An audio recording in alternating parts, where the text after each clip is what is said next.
Yes. Yes, and then the school engagement. Yes. So I can show you. Anytime you're ready, sir.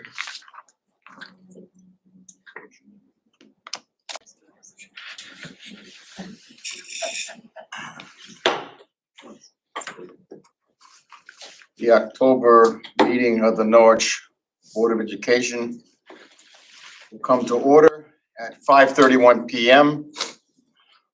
Arlene, would you please lead us in the Pledge of Allegiance? To the flag of the United States of America and to the republic for which it stands, one nation, under God, indivisible, with liberty and justice for all.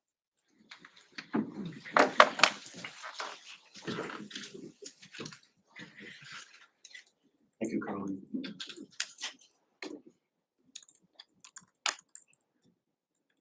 Approval of the minutes of the Board of Education's meeting on September the 13th, 2022.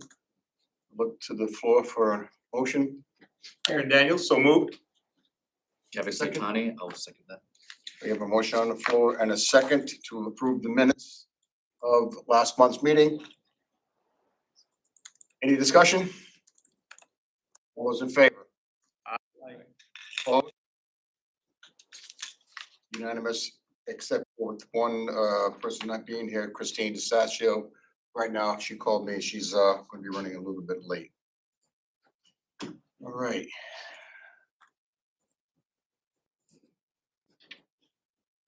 Dr. Stringfellow, this is your moment. My moment. Thank you. I have the great pleasure of introducing our Teacher of the Year, Andrew Lee, who's going to come up and speak with you.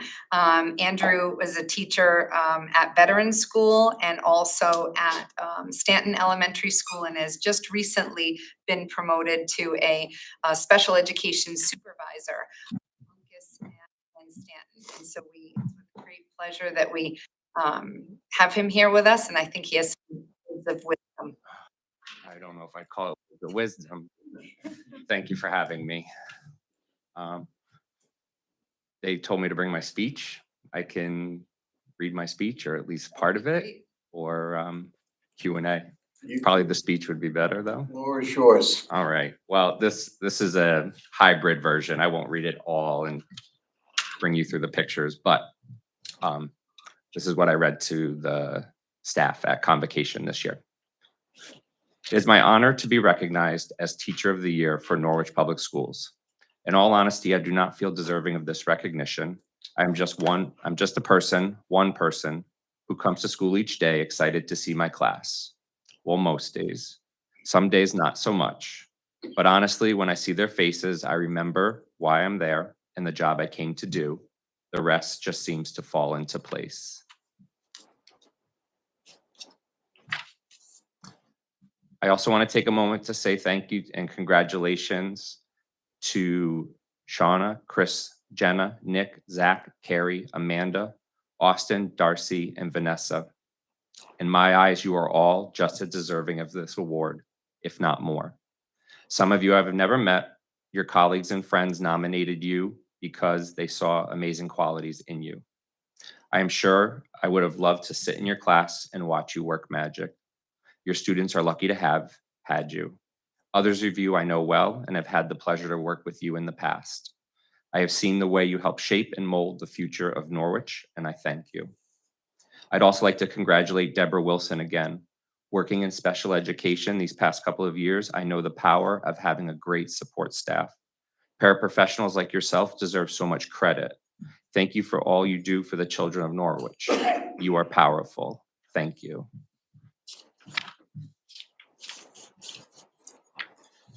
Here is my message to you. One person cannot change the future of Norwich. Not me, not any one of these me's on the screen. But this room collectively can. Look around to your right, left, front, and back, across the aisle and to another section. No matter your role in our school system, you are all educators of the year. We need each other to be our best. We are at our best when we support each other. These past 2 years of teaching have been the hardest of the 18 years I've been an educator. Today, we have persevered through and accomplished something most could never have imagined, and we came out better and stronger than ever possible. Please remember, it's not all about testing, it's about teaching. Rigor is important, but so is rapport and relationships. Use data to build dreams, have conversations, difficult ones. Take time to get to know your students, not just their reading level, but their interests, their families, their past, and where they want to see their future, their hopes and their dreams. Getting to know kids on a personal level is what I love most about being an educator. And I am sure you know this, but you are more powerful than you think. I spoke with a colleague of mine recently, and she told me how she reached out to a former student in a letter. When she got one back, the person wrote about how she was one of the only people in their life that felt truly loved them. They told her that she loved them at their best and she loved them at their worst. But in the end, they knew that they were loved and they trusted her. It may cost you a little extra time out of your day. You may lose a lunch or two, miss a prep. But I promise, what you give to that child or family may be priceless and in the end, worth everything. A favorite song of mine, Underdog by Alicia Keys, has a lyric that I hope resonates with you as much as it does with me. One conversation, a single moment, the things that change us if we notice when we look up sometimes.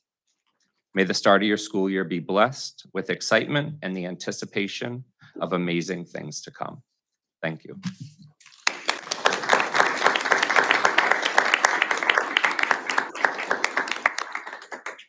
Thank you so much, Andrew. In Thank you. honoring you, we honor all of the teachers in Norwich and the work that you do. It's truly amazing. We're so glad that if you decided to become an administrator, that you did it with us and that you didn't leave. And I don't know, I've only done this once in a non-COVID year. I don't know if you typically ask questions, but for me, it's bringing him forward so that he can be celebrated and recognized by the entire community. Certainly during convocation, that happens with our educational community. Well, thank you. And for the speaking from the teachers of Norwich, thank you for all you do as well. Thank you. Thank you. Congratulations, Sandra. Thank you very much. Have a great day.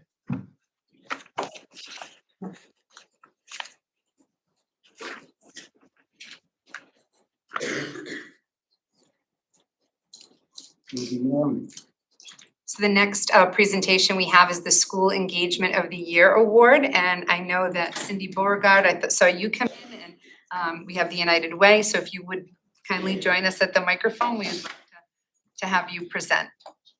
Thanks so much for coming this evening. Do you want us to sit or stand or? Whatever you're comfortable All with. right, I'll sit. I might have a lot to say. Good evening, everyone. I'm Dina Sears-Graves. I'm President and CEO for United Way of Southeastern Connecticut.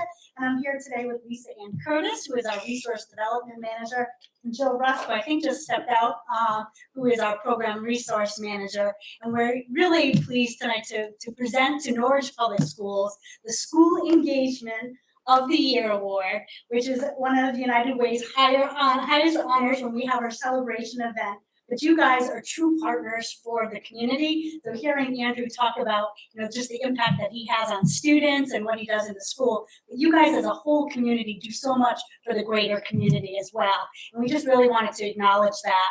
And I just want to just highlight a few of those examples. The first one is your campaign effort. So last year, and I actually wrote this down, you guys raised $42,237.78. And this was a new record for Norwich Public Schools. And not only was it a record, but it actually was the highest out of all the school districts in New London County. So absolutely amazing. So thank you, thank you, thank you. You guys are also so instrumental in our mobile food pantry that we have here in Norwich. The employees come out, they help coordinate it, they help distribute food, and it just has so much impact in the community. So just wanted to acknowledge that. You also do food drives. You guys did the cereal box domino challenge. That was up at Mahan School, and it was having the kids knock all the cereal over. It was just so much fun. The Super Bowl. You guys participate in Tommy Toy distribution, and it just goes on and on. we want to just acknowledge Cindy Beauregard, who is just so, just amazing in making all of the connections and making this and rounding the community in the school together. So thank you to Cindy. We're excited about our new relationship with John Turbin. So he is the attendance and family engagement supervisor. And so we're really getting to know him and enjoy working with him as well. But really, overall, you guys are just actually amazing partners, and just wanted to acknowledge that and take the time out tonight. So thank you, and thank you for all you do for the community.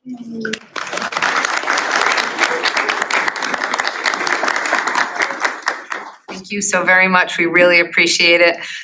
Cindy is a treasure, and thank you. It doesn't feel like it should go in my office. It feels like it should go in your office. But this is what she thinks, lives, and breathes all day, every day, and that becomes very contagious. And so we get very energized by you all and by her efforts and the efforts of our teachers and families. Thank you so much for being our partners. Thank you. Thanks.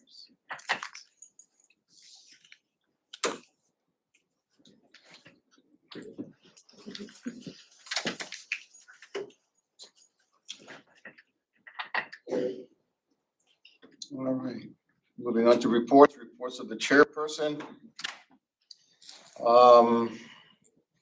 It was a pretty good month. It's the month of September. We are in the middle of negotiations. But the biggest thing that I wanted to bring out tonight or this afternoon is the event that I was attended on Thursday night at the Foxwoods Casino in the Grand Pequot Ballroom. The NAACP Freedom Fund Dinner, which is an annual event. And they recognized a very special person here, our Assistant Superintendent, as the Educator of the Year. She's given a very, very prestigious award. And the entire night was wonderful. It was well attended. If you ever have a chance to hear Rodney Butler give a speech about his heritage, I encourage you, because it was so insightful, and he said it right from his heart. He didn't read one thing, and he kept us in captivity for I don't know how long. But Tamara, the award that you received is just in recognition of all the good work that you have done and will continue to do for the next 15 years while you're here. And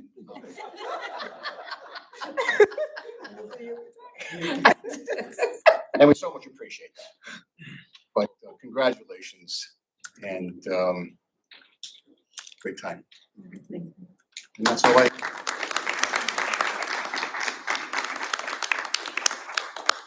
Board Superintendent.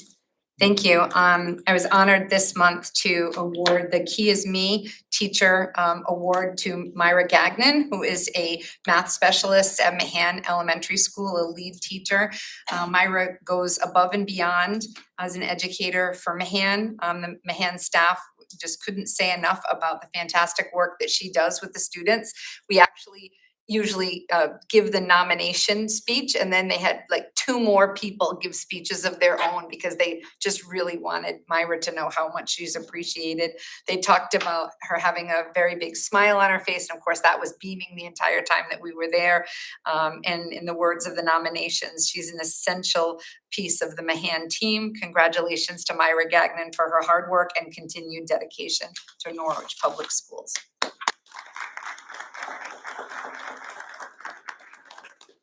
I was able to give the I Make a Difference award to our head custodian at Moriarty Elementary School, Leif Horstmeyer, that he always puts the school needs first, and his main concern is safety and the needs of students and staff. He goes above and beyond the scope of his job duties, never turns his back on anyone that needs assistance. He's a pleasure to work with and supports us constantly, and Moriarty is lucky to have them as a part of their educational community. So congratulations to Leif. Leif is also our custodial union steward. So he really does have a interesting job where he's, supporting all the custodians in our district. They all do such a great job. Our student award was nominated by the 8th grade team, ELA teacher Brian Valenti. It's Keon Quinn, and these are the words of Mr. Valenti. In a short time that I've known Keon, I am beyond impressed with his performance in class and how he conducts himself. He goes above and beyond to be an active learner in the room and helps get others to be engaged in academic discussion. He is rich in positivity, and it is infectious, While it is only September, I can already see he's on his pathway to achieve great things at Kelly Steam Magnet, as well as after his time is over at this school and he advances to high school. Keon's attitude and excitement to be at school are impressive and honestly inspirational. He inspires me to be at Kelly each day to see what's next for him. If I use my context clues, which I always encourage students to do, I can already surmise I'll have pick of any high school he wants to go. Our team cannot wait to see what this year has in store for Keon. So congratulations to him. I also would like to congratulate Tamara. The award that she received from the NAACP was the Virginia D. Christian Educator of the Year Award. It's a big deal. She was honored at the annual NAACP Freedom Fund dinner. If you know anything about me, my family never, ever, ever plans for me to do anything during the week, like never. Quite frankly, I can't remember the last time they planned for me to do anything on the weekend. My birthday is in a week, and they got together and decided they were going to take me to the Providence Performing Arts Center and out to dinner. And what night did they pick but last Thursday? So after I sobbed a little bit with Tamara and pretty much told her I can either abandon you or my entire family, I gave her Lisa Hughes, and Bob Aldi was there, thank God. Kevin Satani. And Kevin, there's so many people, but my heart hurts that I was not able to be there for my partner and my teammate. I'm glad you were well loved and appreciated. We certainly do love and appreciate you and all the work that you do. And I had you down for longer than 15 years, so I mean, the estimate was reasonable. But seriously, what a wonderful honor. I'm going to gloss over the COVID data. It's looking a little better, thankfully. Every once in a while, I forget that it's still a thing, and then it's reminded of our weekly reports. We have teacher vacancies. There is incentive for our current teachers if they nominate someone or recruit them to come and work with us and they stay for a period of time. We honor that recruitment. So if you know anyone that is certified in these areas or you're interested in being a paraprofessional, we would love to welcome them to our district. We are faring better than neighborhood communities, even though we have about 35 to 40 vacancies, which is shocking to me. Sarah Dusso and I attended a training today where the national trainer could not, talking about emotional poverty and training techniques for dealing with trauma. And she must have said 100 times, teachers are leaving the workforce right now. This is a time where, she's worried about the profession, in particular, teachers that are 32 to 45 are making the changes about what they want to do with their lives. And so it's not something that's happening just locally, but it's being felt certainly locally. We had a wonderful conversation with our partner at UCFS. Right now they run 3 school-based health centers, one here at Kelly, one at Global, and one at Stanton. The school-based health centers are behavioral health clinicians that see clients in the school during the school day. And then they expanded that this year to have a physician's assistant be at Kelly all day long to do community health, so physicals and vaccine schedules, wellness visits, urgent care type of visits. And so we're brainstorming how to make sure that all of our children have access to that clinician, to that physician's assistant. And we have 2 issues. One is funding and one is space. For funding, they are coming up with grants that they've found to try to expand their scope to have more behavioral health support in our other schools, but then we get to the point where do we put them? Because we don't have the space. So we're starting to brainstorm some after school time where perhaps they can use an office space because, you know, the kids would be in the after school program and they have a ride home and they have supper. So we're happy to partner with them. So more to talk about in that regard fairly soon. And the last item that I have is our community conversations. We did do a survey to families, and we're going to be offering 3 sessions, one in January, one in March, and one in May. The first one is going to be Let's Talk About Student Discipline, the policy and parents' thoughts. Another one is internet safety. We've merged 2 of the concepts. In internet safety in 2022, since it's in March, I think I'm gonna have to change that to 2023. Keeping our kids safe on social media, screen time, and phones. And then another one that was very important to parents, of course, is student anxiety, depression, and suicide prevention. And so we're going to host the first one at the Global Studies School in the cafeteria because it's a lot of space and roundtable discussions. We're gonna bring in a lot of area experts and make sure that the parents have an opportunity to be heard and also to gain some information that will help them. And then I've listed some events attended and a slew of very fun ongoing meetings. And that's my report this evening. Thank you. Star of the day. All right. So first, I'd like to say thank you for the support for Thursday. To look up in the audience and see not only my colleague, but also the board members, Carly, Bob, and Kevin. Thank you so much. Just looking out there, it meant the world to me to know that Norwich had my back, you know. So thank you again for that. As Dr. Stringfellow said, COVID is still a thing. So when you look at our attendance in the report, that is representative of 17 days of school. So obviously, if you miss 2 days, it would appear, the students appear chronically absent. But I would like to encourage parents to please bring children to school, you know, in the event that, of course, they have COVID, because they need, as you know, instruction. And when they're not here, they're not learning. I also included in the report, you will see our data with regards to discipline. And that is just showing all of the log entries that are entered into Powerschool. So you're seeing both major and minor, you're seeing it by race, and just in terms of what's major, what's minor. You're also seeing that as well, so when you take a look at that. And next, you'll see that we have a lot of work to do with regards to instruction and reading and math, which we are well underway. We assessed all of our students to see where are they right now.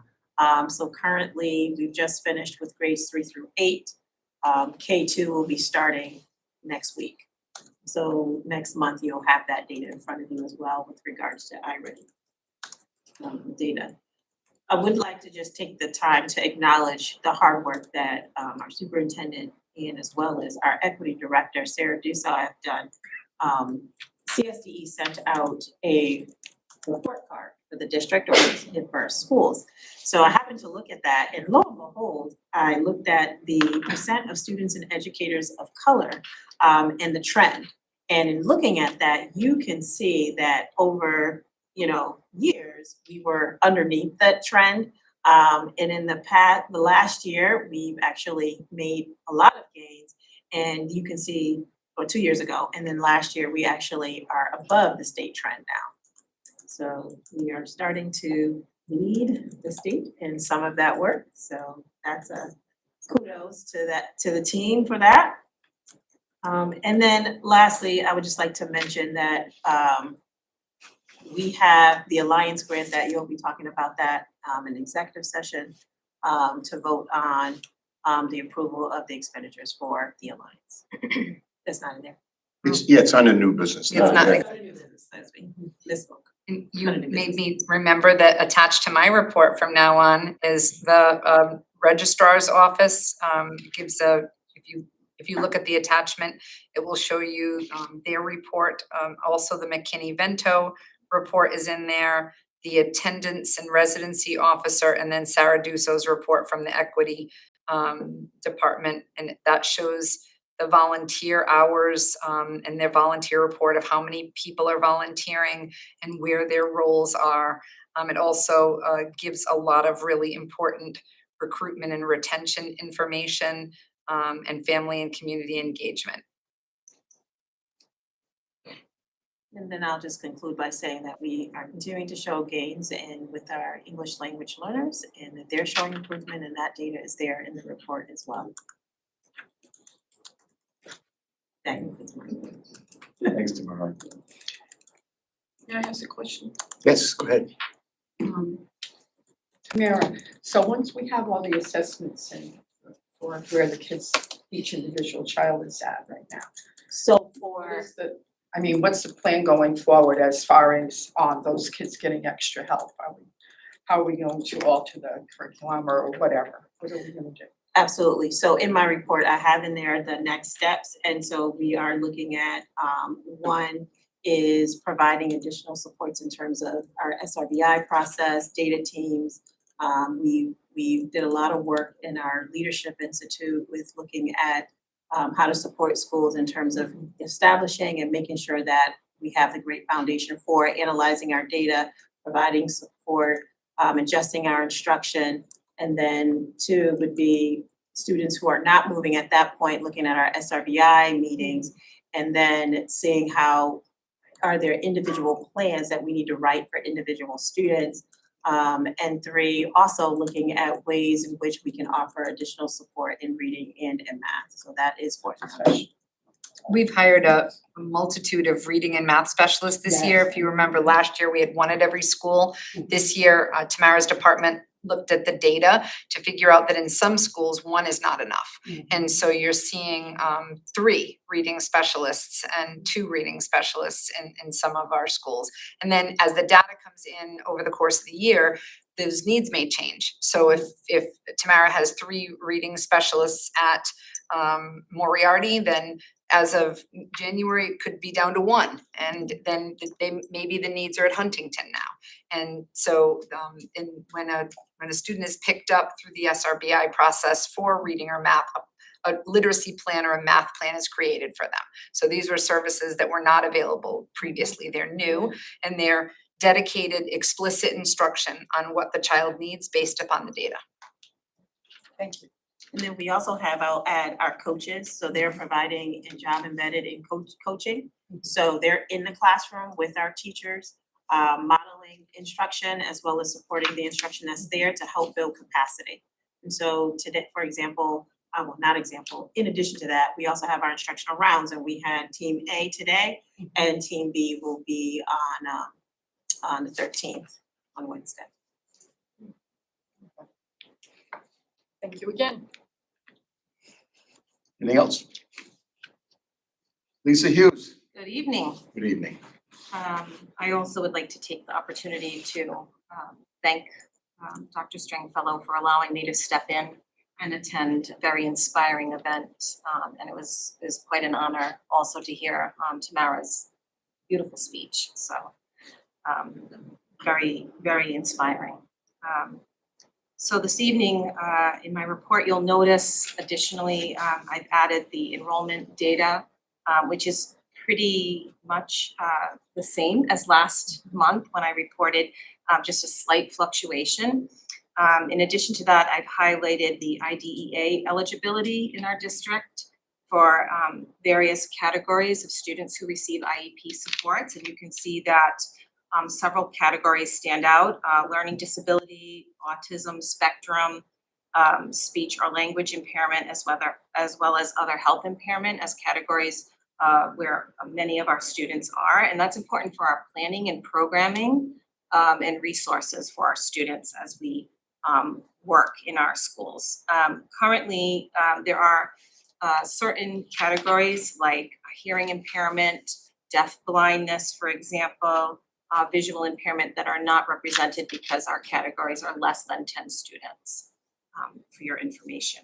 I'm excited to let you know that we've been awarded a grant from the Connecticut Department of Education in conjunction with the Connecticut Association of Schools, in which we are going to be working with a coach, which Beth Hanlon and I have already met with. And the purpose of this grant is not a really monetary grant, but a grant of time, if you will. And it translates to 10 full days in the district working with a coach. And typically it's one-to-one, so with one administrator. But as you know, in student services, we have a new group, and we are going to be working on building our team and working together for the benefit of our school-based teams as well as our students. So that is continuing and we'll be working throughout this school year on those leadership skills and strategies. In addition to that, you know that we are working through a digital platform called CT SENS. And I would like to take the opportunity to thank our special education supervisors and all of our special educators and related service providers for the very hard work that they're doing on a daily basis, trying to work with the system that's updating every day. So they're working really hard in addition to that with the IEP quality training I mentioned last time. Building on the work that Jamie did with our student services and parent collaborative, we're going to be saving the date for a virtual event on the 16th of next month, in which we'll highlight the parent portal for CT SEDS. We're looking forward to continuing that work in that particular parent group, working together to benefit our students and to have parents understand a little bit more about the attributes of that program and how they can continue to be meaningfully participating in their child's IEP. And then I'm excited to share with you that we're also working on something called Snapshot PD, in which our team in student services will be working on various professional development opportunities for them, and they can take that into their buildings as well.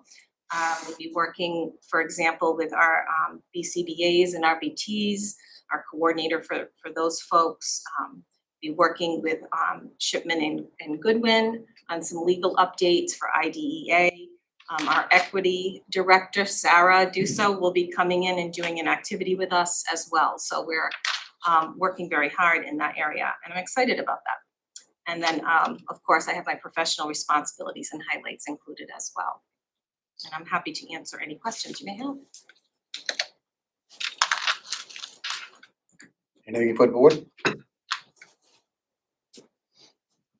Thanks, Lisa. You're welcome. Bob? Yes, good evening. If I were turning in my report today, I think I would change the title of it to my good news report or my last boiler report ever. Yeah. We don't go Yeah. right now, Where's the the wood? heat is scheduled to be turned on at Global at 1 o'clock, at 10 a.m. on Thursday morning. So to Good job, Bob. give you an update, the project had some supply challenges that made me nervous. The last one was the expansion tank that was required for the system wouldn't be available until January. But our contractor came up with a solution of 2 small ones, and if you look in your board packet, that second picture is one of the small ones, so they're still quite large. So that design change was implemented. Another thing, Nutmeg Companies, which is a Norwich-based company owned by Everett Gwendo, I viewed him more as a partner in this project as opposed to a contractor. Normally, the installation of that separator would take 1 to 2 weeks, but his foreman, Nate, who was very creative, they made a mock-up of the separator. So they were able to do all the 10-inch piping, and as you see in your report, that separator and tanks arrived on the 4th, Tuesday morning, and I went over there at 10 o'clock, it was already installed. So he did everything that he possibly could to make sure this project happened on time. Bob Castronova at the city and Chris at NPU, they were a partner in this as well, and there's been an army of NPU people there for a week. They'll be finishing up tomorrow, and at 1 o'clock, they're gonna start the gas line purge, so that system is hopefully not gonna run into any problems, so I think I'm more relieved than happy right now. So that's, if you have any questions about the boiler, feel free to ask, but hopefully there's no more new boiler projects on the horizon. Okay, then, second item on my report is other good news. As you know, the ad hoc committee met on September 28th to discuss making the deposit into the non-lapsing fund from last year's budget surplus. After a somewhat long meeting, the committee voted 7-0 to recommend to the city council that a deposit of $1,640,150 be made. And Monday night, October 3rd, the city council did vote and approve that resolution. So in round numbers, the Board of Ed now has a non-lapsing fund of $3.3 million.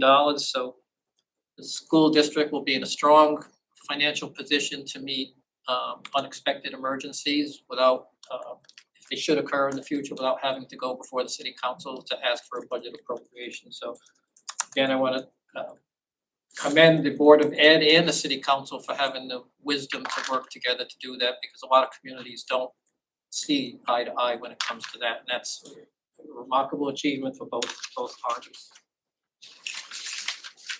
Then just other finance news, in your budget packet, you'll see a whole host of budget transfers. That's part of our restructuring of our accounts to align with the state's recommended financial reporting system.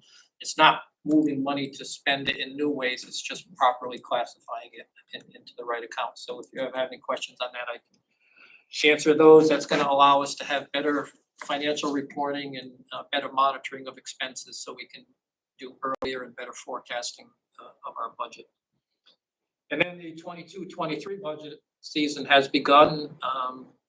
We only have 1 month of activity to monitor it this year, but I want to remind everyone that what we spend this year in terms of programs and staffing serves as our base for doing the 23-24 budget. So we're actively working on that, and we'll be getting things out for the cabinet members to review in terms of a budget process and rolling that out to the schools very shortly. Their input this year is going to be much more involved than last year. So that's the end of my report. Thanks, Bob. Good job, man. Really well done.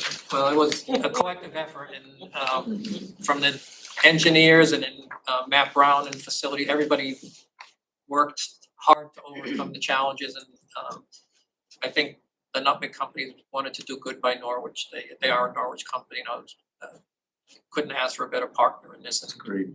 NPU has been dedicated for the last week, and Nutmeg companies even worked on Monday, the holiday, to get it done. I wasn't worried at all, because I knew he would make sure that this happened. He camped out there. He would be, Kristen was gonna open an auxiliary site somewhere for 475 kids. I told him he should get a ribbon cutting of the new boiler, and a little selfie for us all. He honestly shepherds these like he would, a newborn baby. And that's how much he cares about making sure that our kids are warm and safe. I think the teaching staff will be happy, and the students, that on the chilly mornings, they will have heat. One quick question for you, or comment. The non-lapsing account that you reported in is that the equivalent of, or something on the same lines as a capital improvement fund? Yes, it can be, the state statute, 10-248A, that governs the uses for it, so any educational purpose, so there's no limitations on it. So our intent, as people who are a member of this body knows, it was for capital, unexpected emergencies and items like that.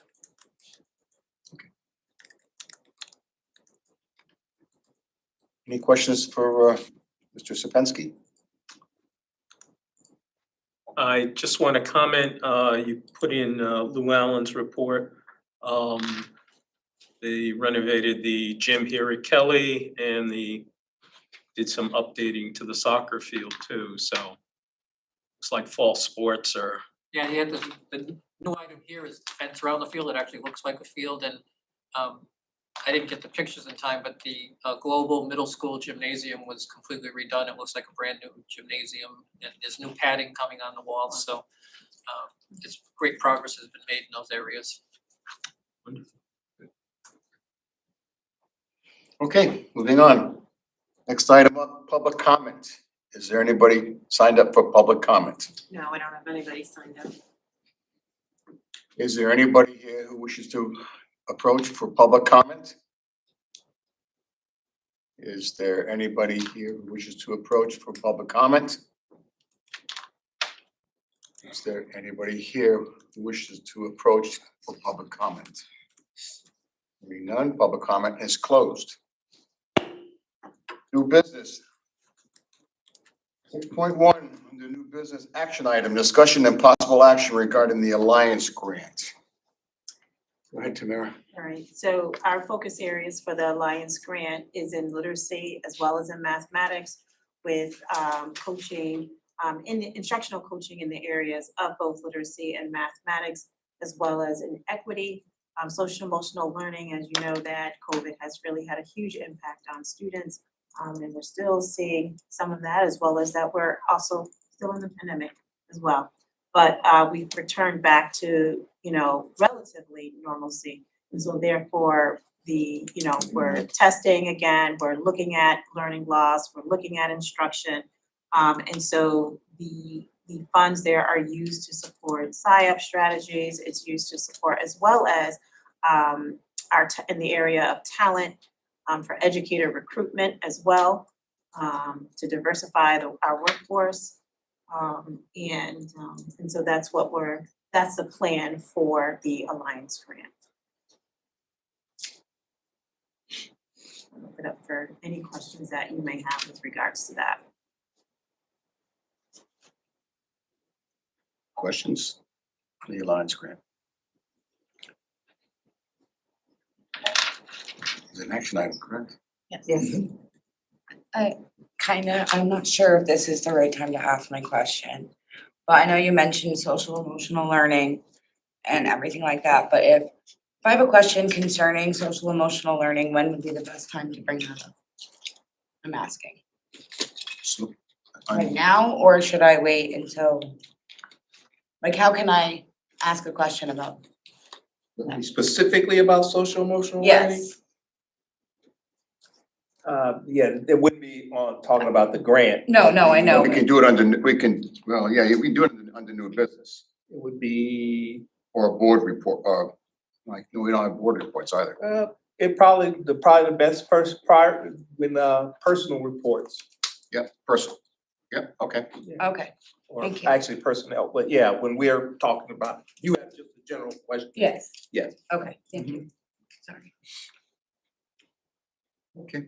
Under action item number 1, discussion, possible action on regarding the Alliance grant. I need a motion from the floor to approve the Alliance grant.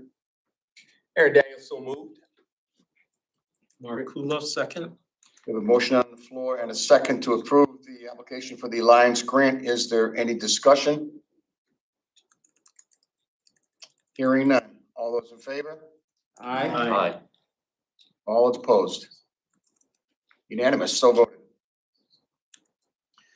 All right, the next 9, 10, 13, the next 12 items are all first reads of policies, and they're identified on your screen. The first reads for this month, they'll be docketed. They'll be put on the agenda for next month's new business and action item. These were all moved along to you from the policy committee. Every one of them is a legal update. None of them are new policies. None of them are asking you to strike a former policy. And so there is a red line master to show you what the changes are that were made. Christine? Just a quick question. What exactly is the Safe School Climate Specialist? So it's a requirement that having to do with our safety protocols required by law in Connecticut and our bullying protocols, that each principal be the safe school climate specialist. And then there is one for the district in Tamara, I think Tamara's supposed to. Fills that role. That's what I was curious about. Couldn't remember. Thank you. Sure. Okay. Moving on to unfinished business, action item number 7.1. This is the draft updates to the student discipline policy number 5114. The draft was made part of the packet that was that's on your screen, and it needs I need a motion from the floor to accept. So moved that we accept. Kevin Satani, I will second that motion. Motion on the floor and a second to accept the updates to the student discipline policy. Is there any discussion? I'm just a little confused. I'm sorry. I thought these were first reads. That one It's- isn't? No, 7.1 is the second read. Okay, That because was I read in missed that September. first meeting, I'm a little, I know we've had some discussion about this, in the past regarding, a couple issues with students and parents, worried about the response. I noticed when I read over it that there is room definitely for the principal to judge the situation based on the circumstances and the student and everything. So I think that's just something we have to make sure we take into consideration, mainly because those concerns that were brought up, So instead of just. we did this summer have a significant amount of time at our retreat where we went through the policy to make certain that we are all following it similarly at similar grade levels, and that there is a checking in to talk about the student's prior history. Is this an action that really put the school or students at harm? Is there a restorative component? Should this be risen to the level of out of school suspension? And then we also did a campaign of communicating the policy to parents. So we picked one policy that parents have given us feedback they don't know a lot about per month, and we're doing a video campaign. So this month it was starring Laura Dietrich, who is our student our nursing supervisor, and she talked to parents about Advil and cough drops and cough medicine and over-the-counter Tylenol and Advil, and why it would be unsafe for children to bring them in and how they can bring them in. If they bring them in and work through the nurses, your child can have access to those. And so we've gotten some good feedback on that from parents. I think that a lot of what the parents were reacting to was actually in law. So it wasn't something that we could change, because before talking with the administrators about it, I had a significant conversation with Pete Marr, brought up concerns that were raised by board members and parents, and talked about, are we required to do these things? And we are. And so he said, our policy has all tenets that are based in law. So really it's how we operationalize it. That's what I was One of concerned the about. things that we knew we needed to do better at is every suspension recorded by a principal. Our principals do a great job of calling me or Tamara and working through the logistics with us. But if it's something that's not out of the ordinary, how are we finding out about it so that we can keep track other than getting it after it's done? So we worked out some of those logistical pieces. We also opened up Powerschool to parents. So if you recall in the some of our expulsion hearings, parents were saying that they did not have access to Powerschool in that way. We were assured that they were communicated to by phone call or by letter, but now we've opened up Powerschool to them so they can look at their child's behavioral data at any time. Thank you. I have a question, so or more of a concern. We had a former board member come and speak and about the situation that she incurred with her daughter. And what are we doing to make sure that these policies that we make are actually being followed because it doesn't seem like in that situation, it really was followed correctly. And I know that we have numerous emails coming in where parents feel that the policies are not being followed. It's more, there's not really consistency. So we. So I I'm went just over this. curious as to what we can do to make sure that our policies that we're setting are being followed. So in that regard, our policies were followed. The concern was in a worry if there was inconsistency. So we spent the summer working with our principals to make sure that we had consistency amongst them. And I went over this at the board retreat this summer to walk you through precisely what we did and how that training went. We are making sure that the middle school principals are checking in with each other constantly on the operationalizing of not just the student discipline policy, but all policies that are affecting our students. And the same is going for our elementary principals. And so we have made sure that we've tightened up even beyond what we had previously. Okay, but I mean, it just says like, I mean, I'm just like taking into consideration what the parent said. And for the instance with the over-the-counter medication, it doesn't, to me, and maybe I might need to make more sense of it, it seems like it wasn't followed because she got 3 days out of school suspension when she should have gotten an in-school suspension for a child who's never been in trouble. And it was already decided before anyone even talked to them, like, so I'm just like, I'm Well, concerned I don't about think the it's parents' appropriate concern. to talk about a specific instance in a public venue, but what I can And talk I about understand is- that, but she did speak publicly on this. And we followed so- up directly with the parent. Okay. But in addition to that- I'm just trying to, Sure. no one's told me that you've talked directly to the parent. And again, that's where the line is. They don't have to come back to us for each individual. I know, but That's- I'm just asking a question. And that's what I'm saying. That's why that would be a direct question with Kristen. That's not a board that's not a board meeting question. So If you have a question like that, you give her a phone call. I can also, if you hadn't had a chance to see it, the Laura Dietrich video was focused on that, was focused on the Yeah, I did. over-the-counter medications and cough drops. And we believe that there was misconceptions amongst the parents that they weren't sure that they couldn't send a bottle of Advil or cough drops in with their child. And so we made sure that that was our first one that we got out even before the first day of school. So I think we sent it out on Convocation Day just to make sure parents knew that your child, of course, can have cough drops, but this is how you get the cough drops into school so they can come down to the nurse's office and receive it, knowing that they have parents' permission. So the feedback we've gotten from parents is that there were many that didn't know that they couldn't bring in Advil or cough drops, but that our policy was followed.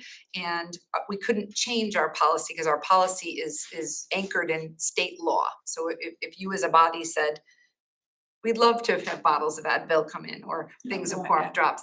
We just have to do a better job of communicating that to our students and to our parents.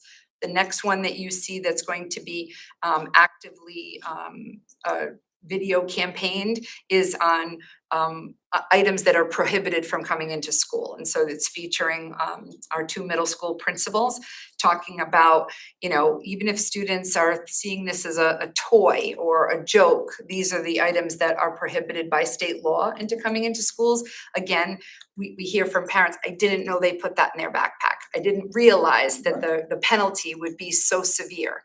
But we do go through and take a look at the background of the child, do the informal hearing. As Christine says, there is some leeway, but for suspensions, another piece that was surprising to parents is that the control of suspensions lies with the principals.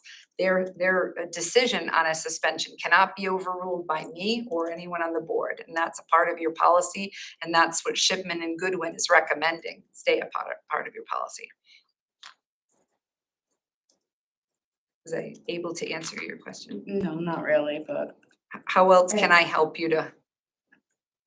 I don't know. I just feel like I wanna know that we're gonna I don't know, I just feel like there's been many instances where policies, I wanna know what we're doing proactively to make sure in the future, not just on the over-the-counter medicine or anything. But I wanna- We are in discussion on an update of the student discipline policy. This is not the part. I know, but disciplinary policy is one of the concerns I have.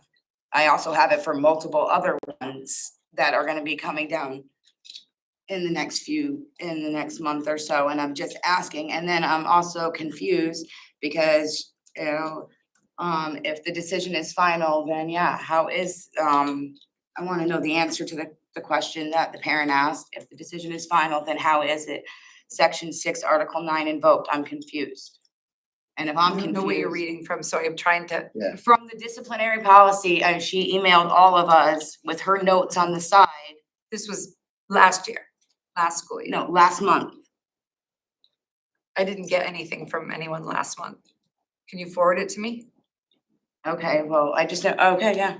I thought, I would I never thought assume that I have. Heather Romansky emailed all of us. It said, Last month. Don't. after. Okay, I'm sorry, I'm just. That's why I say this is something you need to bring right to. a little bit Well- of wording based on that conversation. Emails and things. This I'm would be- sorry, I thought Reflected in I the- thought that it was sent to all of us.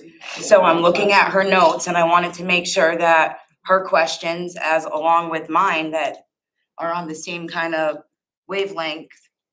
So on the disciplinary policy that we are supposed to be voting on, if you go to Section 6, Article 9, and you read that, to me, it seems like kind of a contradiction of if the decision's final, then how is that article invoked? So I'm just, So before I vote on it, I need to understand that. Sure. So there was a change from the first reading to tonight's, that it says that reflected Ms. Romansky's reference at the September meeting. And so Amber tracked it and changed by telephone and added by telephone or email, the principal or designee shall make reasonable attempts to immediately notify the parent or guardian of a minor student following the suspension and to state the causes leading to suspension. And then whether or not the parent or guardian contact is made, the principal or designee shall forward a letter or email promptly to such parent or guardian, offering the parent or guardian an opportunity for a conference to discuss the same. So those changes were made between your first read and your second read. Okay, thank you. Sure. And if you notice, Section 6, Article 9, there's no green or red language. That was an existing language in the policy, word for word, so we No, didn't I make any understand that changes part. It there. was just that the other part where it said the decision is it was, to me, confusing. I wasn't understanding how could it be final, but then I just wasn't understanding that, and thank you. Yeah, well, they have discretion, but once a decision is made, it can't be overruled. Thank you. That was a really good question that came across me and didn't know how to exactly get it out, but. Any other discussion? Reading over the policy, the only thing that came up for me was on the fourth page, bullet number 27, about the use of electronic devices basically on transportation. Article what? I understand on the fourth page, the bullet point 27. Article includes- 3, number 27. Article 3, That was, 27. It's just adding transportation. On school transportation, yep. Yeah, so I just, for me, everything else, is no big deal on the changes, but that one was just kind of unneeded in my opinion. I think that was, I just I don't agree think with- it's very, I don't know, I think that's pretty firm to not allow students to listen to music or. I think it was just a clarifying thing that may have been missed in the previous iteration. where it's saying that not only you're prohibited from those activities on school grounds, but also school transportation, whether it be a bus or a van or a cab that's called for the student, whatever it is.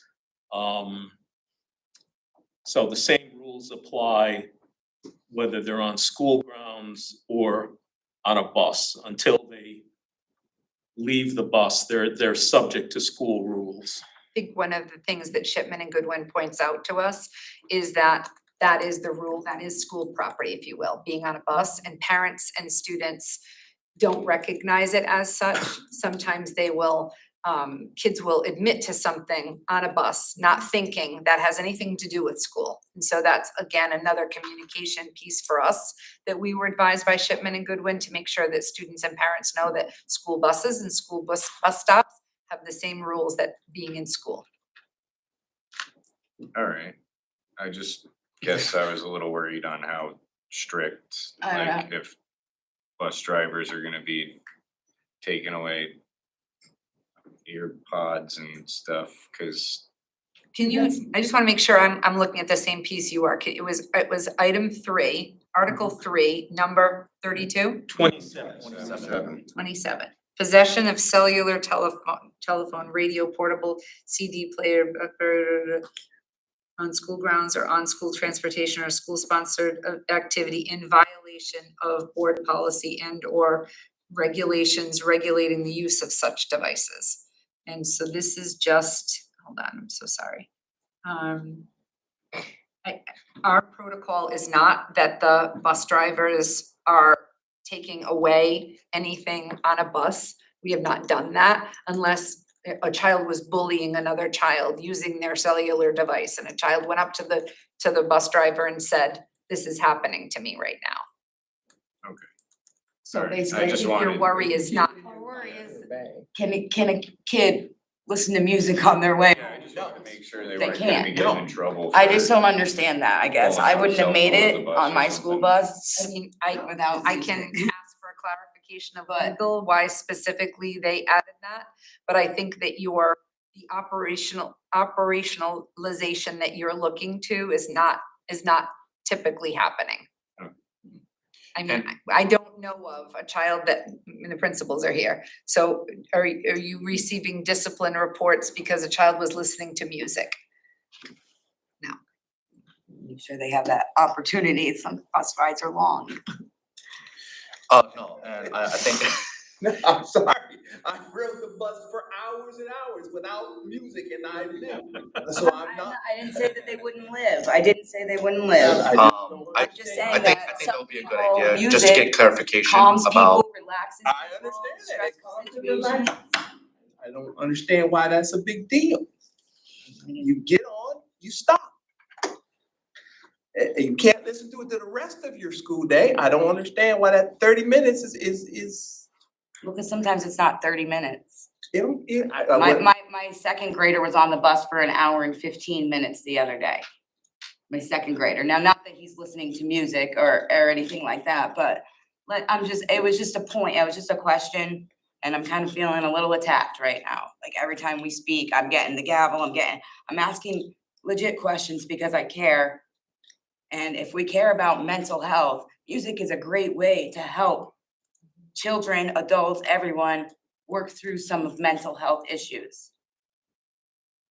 Kevin, I just wanted to make a brief comment that asking Shipman and Goodwin for clarification on that. I'm doing that right now. And so, if you permit me, I would suggest voting on the policy. I'm gonna ask Peter to give you a direct response or a response through me that I can send to all of you on a clarification on that section. If you feel as if that changes your mind about adoption of the policy, you always have a chance to bring it back next month to unvote it. But you will have, at least for a month, have a legally prescribed discipline policy. That would be my recommendation to you. You always have the chance to open it up again. Or you can postpone. you can postpone it, but then you won't have a discipline policy that's legally prescribed. That's right. So that's my worry. If this part is so essential to your vote that it gets in the way with you adopting the other pieces, then that's, you're given that right to vote by the elected body, or you are the elected body, but I am asking for his clarification on that piece. Christine, I just have a little trouble with the word distribution, because, a child bringing medicine to school, like cough drop or whatever, with the intention of giving it to one person,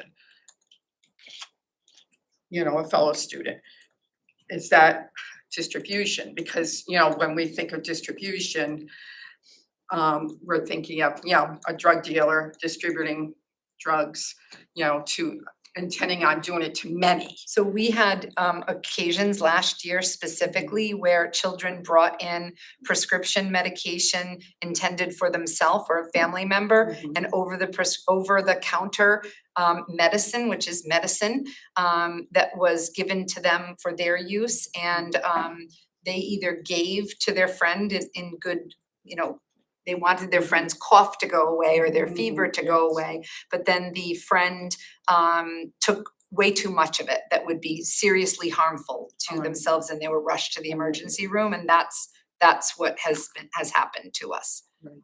It's just that term. And so if it's held by the nurse, then the nurse is distributing the appropriate amount. Like, you can take too much Advil, you can take too much Tylenol, it has an effect on your organs. Yeah, thank you. I couldn't think of the organ, but there are definitely organs. Mark? All right, we take a motion and second on this, Oh, yeah. sorry? All right, so I'm asked that we move the question. Question's been moved. All those in favor? Aye. All those opposed? Motion passes unanimously. I will still get that, I'm sorry. Did you abstain? Basically, yes, I just want, like you said, can we bring it back next month? I don't want us to leave us without a policy, like you said, Kristen. So how do we go about keeping this policy as it stands and bring it back for that clarification So that you're asking Peter you about? just passed it. And so Right, I it's already already emailed him and asked him for a clarification on that section. Not the Advil section, the section that you Right. brought up about listening devices.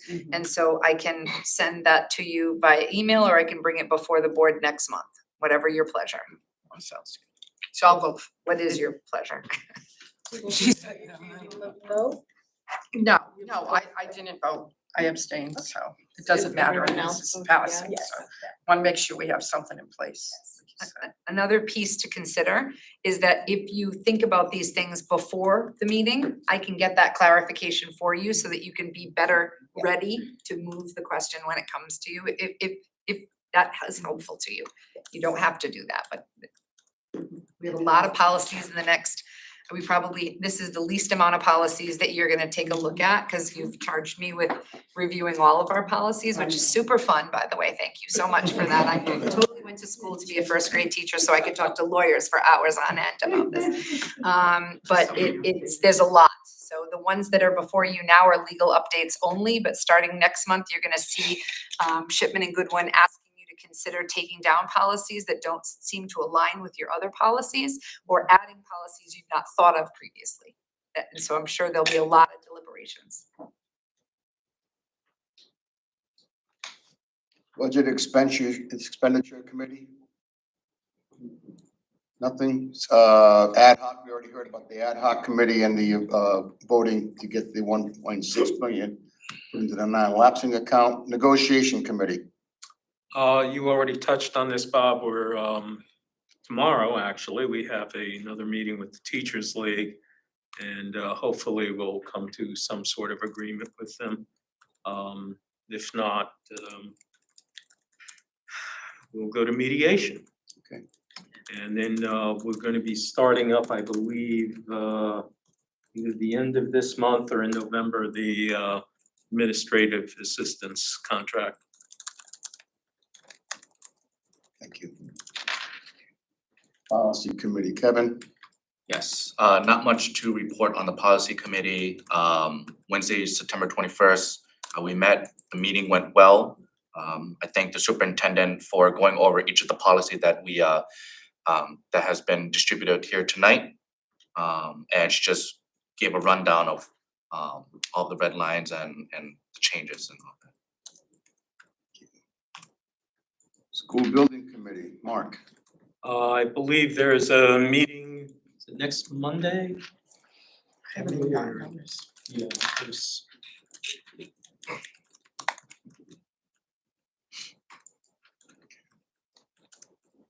Otis Library. I have nothing to report tonight. Integrated Day Charter School, Greg. Got a bunch of things here with the start of the school year coming now. There's been a big switch in the middle school that's affecting a lot of the kids. The charter school is a responsive classroom school. And they've switched the middle school model from a regular responsive classroom school model to what's called an advisory model. So their morning meetings and their closing meetings are very different, and they're focusing a lot on building community and responsible behaviors. And some negative responses from the students so far because they're missing some of the games they used to play. But we're seeing some real positive results. And I think as we get used to it, it's gonna go better. There's a responsive classroom consultant coming into the school actually tomorrow to observe the school and check out the fidelity of the practices there. The Integrated Day Educational Alliance, the IDEA, it's basically the charter school version of the PTO, is kind of trying to reboot and get parents involved again after the pandemic and get activities and events going again. There was a hot fudge and fiction night last week, Thursday night, same night as the NAACP dinner, unfortunately. That was well attended, very successful. And that's gonna be meeting once a month, the IDEA group. There are a number of vaccine clinics that have been scheduled for the start of the school year. There is one coming up after school, starting at 4 o'clock on Friday for the flu vaccine.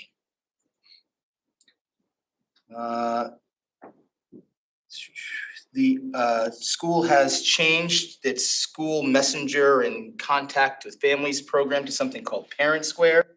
It's being used by all grades, getting through some of the learning bumps with this, but is a very efficient program that is making it very easy for coaches, teachers, parents, everybody to communicate with kids quicker and easier. Aquaponic this year. That came up at our administrative retreat to have one streamlined way of communicating. Right. In my opinion, we went to it without training everybody and informing everybody about how to use it. And so now we're kind of backtracking on that. But now that we're getting to know it, it's a really efficient system and it's working very well. Number of projects going on at the school, replacing some windows, putting in some new shades, putting film on the windows of the gym finally, so the sun is not glaring in everybody's faces when we have events in there in the morning. Building a Gaga pit, putting some new steps in on the playground, and hoping to that a grant is going to be finished up soon to put electric vehicle charging ports in the parking lot. That's the things I have to report right now. Great. NFA liaison, I do not have a report for this month. Learn. I can send it to you. And with regard to state legislation, there are new trauma coordinators at all 6 rests that will be providing free training and support to the districts. Learn has hired a full-time fingerprint coordinator, so as we get teachers start to come back into the classroom, start knocking on your door, you can get them right back into the classroom. So looking forward to using that. There's a statewide learning opportunity called Igniting Change, October 19th at the Connecticut Convention Center. Comprehensive professional learning collaborative available to all districts. Dr. Richard Milner and who else? Barute Kafele will be speaking. And I took a tour of the Ocean Avenue Learning Academy. That is the principal, that's word, special education facility developed by Learn. It's on Ocean Avenue in New London, and they're in the midst of a renovation that is going to almost double their capacity. So for those more challenging cases, we will have some more space if we should need it. And that is my report. Thank you. Board reports. Heather. So, I know that with the social emotional learning, my question is, due to the recent, news for Connecticut that around the state, we've had numerous, towns have some pretty inappropriate curriculum going out through some of these social emotional learning campaigns, and I was just wondering where I can get the information to see exactly the curriculum that is going out for those social emotional programs. There was an instance in Groton and Enfield, Connecticut. Those are just two of the main ones that are happening, and I just wanna be on the proactive side to make sure that we know what's going out and making sure that it's not inappropriate for especially our younger students who shouldn't even be thinking about some of that stuff right now. I just wanna make sure that we're protecting everybody and saving ourselves a big headache if it accidentally goes out in our schools and parents get really angry, cause it's all over, I mean. So our in Norwich, our social emotional learning curriculum is based on the Castle standards. Yeah, and choose love. And choose love. And there are some other umbrellas like mindfulness. And I believe all of our curriculum materials are on our website. All of it is on our website and in the drive that we did share with all of the board members. So when it you was already have asked. access. Yeah, no, We'll have Amber send it out to you again if you miss it. no, I have it, I mean, I have it, but I'm not it's very broad. It's not, I'm not seeing it's not showing me the assignments. Everything that's showing me sounds great. Sounds great, and it was the same way in Groton too, except the worksheets that went out to kindergartners, first graders and second graders was highly inappropriate. So I wanna know what, So you want a copy of the worksheets? if that's what it takes. I mean, I just wanna make sure that. It's on there, like everything is. Well, then maybe I can meet up with you and you can show me how, because I'm telling you, it's giving me a broad description of the lesson, and the lesson sounds great, of course. But I need to make sure that, I mean, there was a worksheet that went out in Groton to kindergarten through second graders, basically telling you can keep secrets from your parents, like encouraging this and talking about sexual identity and this, that, and the other, and that is grooming. 101, that is grooming. No teacher should be asking any of those questions or encouraging students to keep secrets from their parents. Like, not on my watch.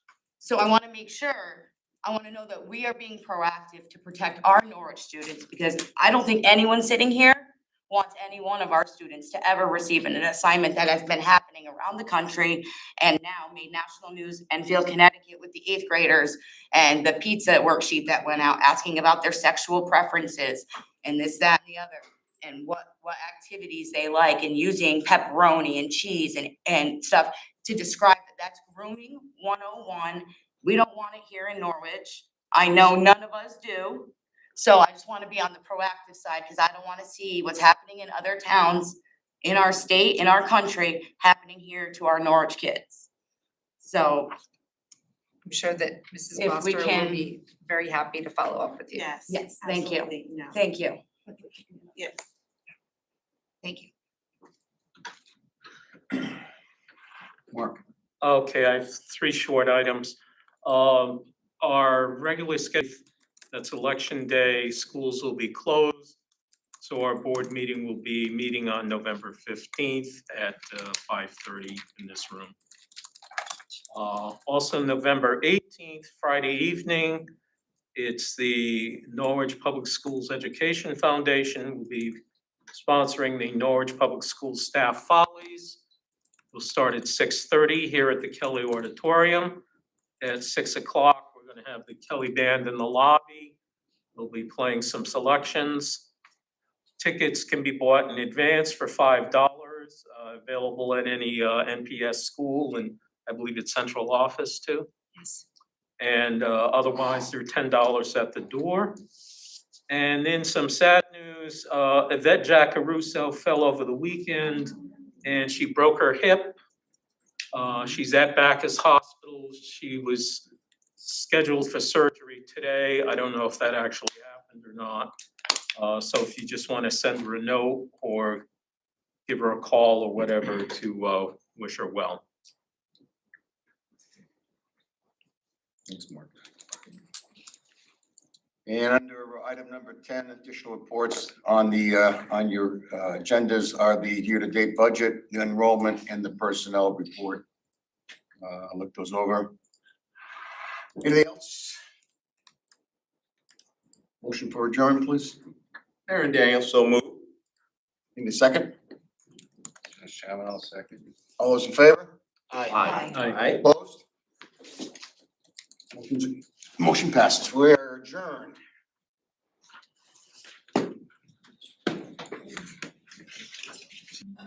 Spoken to you that?